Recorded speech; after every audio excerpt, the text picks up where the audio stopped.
Hello friends, sorry वो video थोड़ा cut गया। कंटिन्यू आगे से करते हैं। तापमान को मापने की मानक इकाई डिग्री सेल्सियस है। इसका आविष्कार एंडर्स सेल्सियस ने किया था। सेल्सियस पैमाने पर जल 0 डिग्री सेल्सियस पर जमता है और 100 डिग्री सेल्सियस पर उबलता है। It is the most important line. ये पूरा है, इसको रट लेना चाहिए। डिग्री सेल्सियस एंडर सेल्सियस ने आविष्कार किया था। यदि पृथ्वी का तापमान, ये सब पढ़ चुके थे। अब सीधे चलते हैं वायुदाब। प्रेशर क्या होता है, यह जानकर आपको आश्चर्य होगा कि वायु में हमारे शरीर पर उच्च दाब के साथ बल लगाती है, किंतु हम इसका अनुभव नहीं करते हैं क्योंकि ये चारों तरफ लगता है प्रेशर। इसी वजह से हमारा शरीर पृथ्वी की सतह पर वायु के भार द्वारा लगाया गया दाब वायु दाब कहलाता है। वायुमंडल में ऊपर की ओर जाने पर दाब तेजी से गिरने लगता है। समुद्र स्तर पर वायु का दाब सर्वाधिक होता है, मतलब जो समुद्र का स्तर था वहाँ पे इवन उसके नीचे भी बढ़ता है और ऊपर जाने पे कम होता है और ऊंचाई पर जाने पे घटता है। वायुदाब का क्षैतिज वितरण किसी स्थान पर उपस्थित वायु के ताप द्वारा प्रभावित होता है। अधिक तापमान वाले क्षेत्र में वायु गर्म होकर ऊपर उठती है, यह निम्न दाब क्षेत्र बनता है। निम्न दाब बादल युक्त आकाश एवं नम मौसम के साथ जुड़ा होता है। कम तापमान वाले क्षेत्र में वायु ठंडी होती है, इसके फलस्वरूप यह भारी होती है। भारी वायु निमज्जित होकर उच्च दाब क्षेत्र बनाती है। उच्च दाब कारण स्पष्ट एवं स्वच्छ आकाश प्राप्त होता है। वायु सदैव उच्च दाब क्षेत्र से निम्न दाब क्षेत्र की ओर गमन होता है। बहुत इंपॉर्टेंट, वायु सदैव उच्च दाब से निम्न दाब क्षेत्र की ओर गमन करती है। नीला बॉक्स देख लेते हैं। क्या आप जानते हैं कि चांद पर वायु नहीं है, अतएव वहाँ वायुदाब नहीं है। अंतरिक्ष यात्री जब चांद पर जाते हैं तो विशेष रूप से सुरक्षित हवा से भरी वायु अंतरिक्ष पोषक पहनते हैं। यदि वे इस अंतरिक्ष पोषक को ना पहने तो अंतरिक्ष यात्री के शरीर द्वारा विपरीत बल लगने के कारण इनकी रक्त सिराएं फट सकती हैं, जिससे अंतरिक्ष यात्री रक्तस्रावित हो सकते हैं और डेथ हो सकती है। पवनें क्या होती हैं, नीले बॉक्स में पहले देख लें। पवन का नाम उसके आने की दिशा के आधार पर निर्धारित होता है। उदाहरण के लिए पश्चिम से आने वाली पवनें पछुआ पवनें कहलाती हैं। जिस दिशा से आती हैं ईस्टर्न, तो ये ठीक है, तो पूर्वैया, और इधर से तो पछुआ, इस तरीके से होता है। पवन उच्च दाब के से निम्न दाब की ओर वायु की गति को पवन कहते हैं। सेम यही लाइन जो ऊपर लिखा था वही बता रहा है। पवन उच्च दाब से निम्न दाब। आपको काम करते देख सकते हैं। आप पवन को काम करते देख सकते हैं जब यह सड़क पर गिरी पत्तियों को उड़ाती अथवा तूफान के समय पेड़ों को उखाड़ देती हैं। कभी कभी जब पवन धीरे बहती है तो आप इसे महीन धूल या धुएं को उड़ाते देख सकते हैं। कभी कभी पवन इतनी तेज होती हैं कि इसके विपरीत दिशा में चलना कठिन हो जाता है। आपने अवश्य अनुभव किया होगा कि तेज पवन में छाता लेके चलना आसान नहीं होता। 3 अन्य कारण सोचिए जब तेज पवन के कारण आपके लिए समस्या उत्पन्न हुई। पवन को मुख्यतः 3 प्रकार में विभाजित किया गया है। अस्थायी पवनें, मौसमी पवनें और स्थानीय पवनें।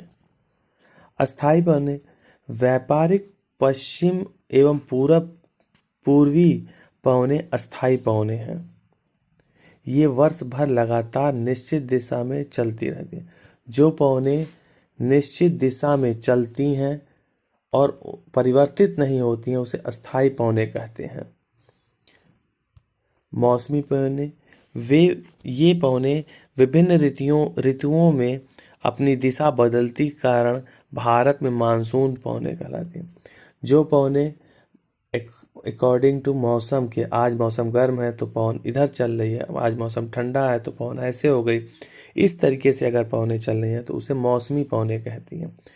भारत में मानसून इन्हीं से आता है। स्थानीय पवनें, ये पवनें किसी छोटे क्षेत्र में वर्ष या दिन के किसी विशेष समय में चलती हैं। उदाहरण के लिए स्थल एवं समुद्री समीर। क्या आपको भारत के उत्तरी क्षेत्र में गर्म एवं शुष्क स्थानीय पवन याद है? इसे लू कहते हैं। तो ऐसी पवनों को स्थानीय पवनें कहते हैं। तो पवनें 3 प्रकार की होती हैं: स्थायी पवनें, मौसमी पवनें और स्थानीय पवनें। चक्रवात, प्राकृतिक आवेश। भारत के पूर्वी समुद्री तट पर स्थित उड़ीसा में बंगाल की खाड़ी में उठने वाले चक्रवात का खतरा बना रहता है। 17 से 18 अक्टूबर 1999 को राज्य में 5 जिलों में चक्रवात आया। 29 अक्टूबर 1999 को एक अन्य महाचक्रवात आया जिसने राज्य के एक बड़े भाग को तबाही मचाई। मुख्यतः पवन का वेग, वर्षा तथा ज्वारीय प्रोत्कर्ष में से हानियां हुई हैं। 260 किलोमीटर प्रति घंटे तक के वेग वाली पवनें 36 घंटे से ज़्यादा तक समय चलती रही हैं। तीव्र वेग वाली इस पवनों ने पेड़ों को उखाड़ दिया और कच्चे घरों को नष्ट कर दिया है। अनेक औद्योगिक भवनों तथा अन्य घरों की छत भी उड़ गई हैं। विद्युत आपूर्ति एवं टेलीफोन लाइनें पूरी तरह से कट गई हैं। चक्रवात के फलस्वरूप लगातार 3 दिनों तक भारी वर्षा होती रही है। इस वर्षा के कारण उड़ीसा की प्रमुख नदियों में बाढ़ आ जाती है। चक्रवाती पवनों के कारण उठी ज्वारीय तरंगें स्थल पर 20 किलोमीटर तक आ जाती हैं। फलस्वरूप तटीय क्षेत्र में भयानक तबाही हुई। अचानक 7 से 10 मीटर ऊंची ज्वारीय तरंगें आ गईं, जिसके कारण तैयार खड़ी धान की फसल पूरी तरह नष्ट हो गई। 25 अक्टूबर 1999 के पूर्वी पोर्ट ब्लेयर के निकट थाईलैंड में खड़ी में अवदाब के कारण यह चक्रवात उत्पन्न हुआ और धीरे धीरे उत्तर पश्चिम दिशा में बढ़ा। गहन होकर इसने महाचक्रवात का रूप धारण किया। 29 अक्टूबर 10:30 बजे उड़ीसा के इरेसामा और बालीकुंडा के बीच के क्षेत्र को प्रभावित किया। इस महाचक्रवात ने भुवनेश्वर, कटक और 28 तटीय सहित उड़ीसा के पूर्वी तट को बर्बाद कर दिया। इससे लगभग 130 लाख लोग प्रभावित हुए। बहुत सारी संख्या में पशुओं की मौत हो गई। धान, सब्जी एवं बड़ी फसलों को भारी नुकसान हुआ। ज्वारीय प्रोत्कर्ष से उत्पन्न हुई लवणता के कारण कृषि योग्य विशाल भूमि क्षेत्र अनुपजाऊ हो गई। साल, सागौन एवं बांस के बागान वाले विशाल भू क्षेत्र नष्ट हो गए। पारादीप और कोंकण के बीच मैंग्रोव के जंगल लुप्त हो गए। तो इस तरीके से चक्रवात बहुत ही तबाही और बर्बादी में जाए। ये एक रियल घटना के ऊपर इन्होंने इंट्रोडक्शन दिया, पूरा बताया चक्रवात क्या होता है। आर्द्रता, चक्रवाती वर्षा देखिए, ठंडी वायु और गर्म वायु जिससे वर्षा होती है। आर्द्रता क्या होती है? ह्यूमिडिटी। जब जल पृथ्वी और विभिन्न जलाशयों से वाष्पित होता है तो यह जलवाष्प बन जाता है। वायु में किसी भी समय जलवाष्प की मात्रा को आर्द्रता कहते हैं। जब वायु में जलवाष्प की मात्रा अत्यधिक होती है तो उसे हम आर्द्र दिन कहते हैं।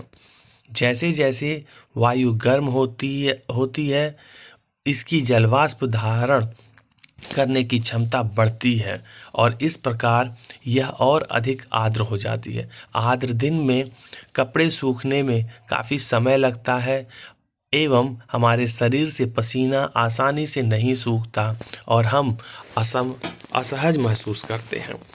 जब जलवाष्प ऊपर उठता है तो यह ठंडा होना शुरू हो जाता है।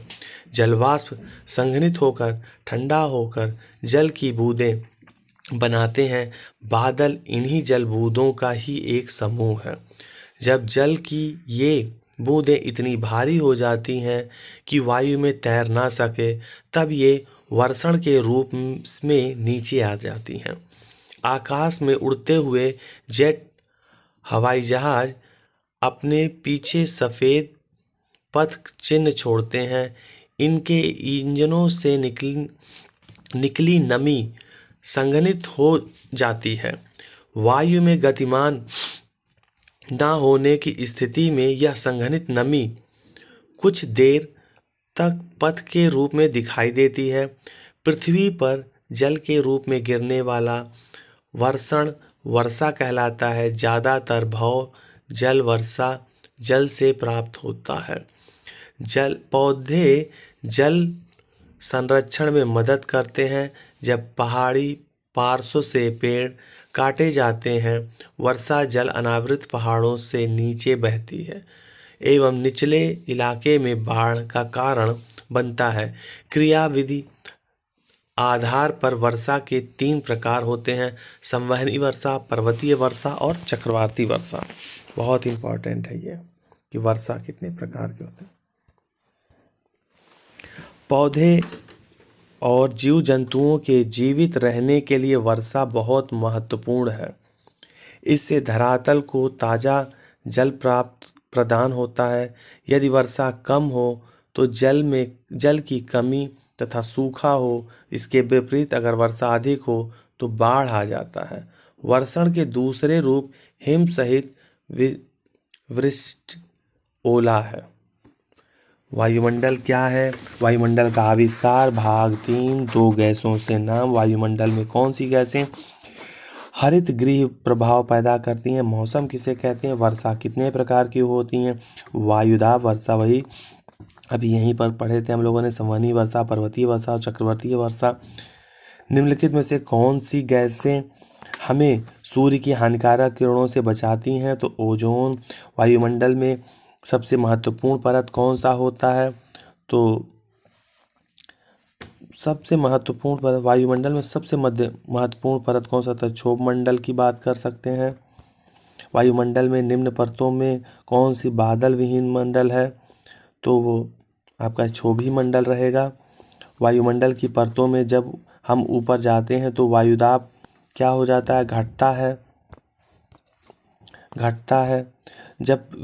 जब वृष्टि तरल रूप से पृथ्वी पर आती है तो उसे कहते हैं, ये देखो यहीं पे पढ़े थे हम लोगों ने,